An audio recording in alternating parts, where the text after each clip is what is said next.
Mestna občina Maribor je s tranzicijo na tržno gospodarstvo pretrpela verjetno največ škode v celotni državi.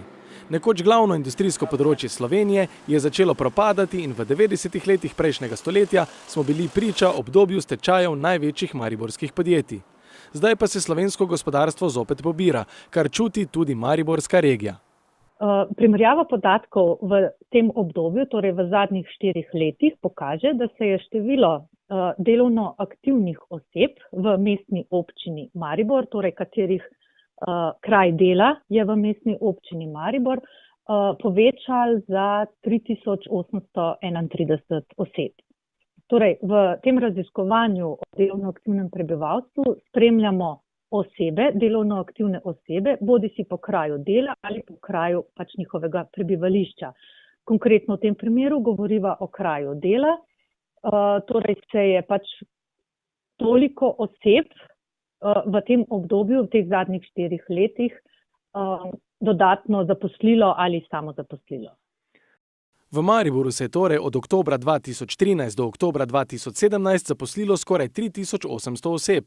Če pa statistiko nekoliko razširimo, pa lahko ugotovimo, da se je v mestni občini Maribor od aprila 2013 pa do novembra 2017 zaposlilo kar 4763 oseb, kar pa ne pomeni, da se je v Mariboru ustvarilo tudi enako število delovnih mest. Ena oseba lahko dela tudi na večjih delovnih mestih.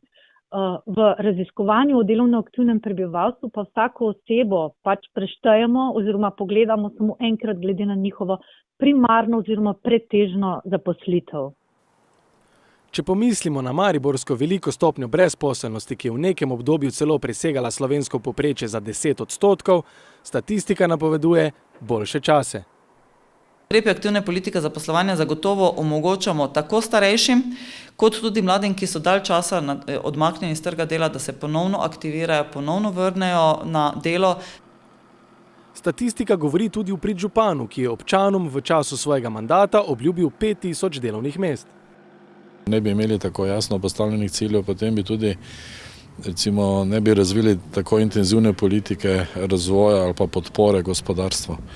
Ne bi se zgodila Magna, ne bi se zgodilo letališče, ker to je posledica načrtnega iskanja velikih igralcev, ker v načrtu 5000 delovnih mest smo si zadali 2 velika igralca, potem nekaj srednjih in podpora malim in mikropodjetjem.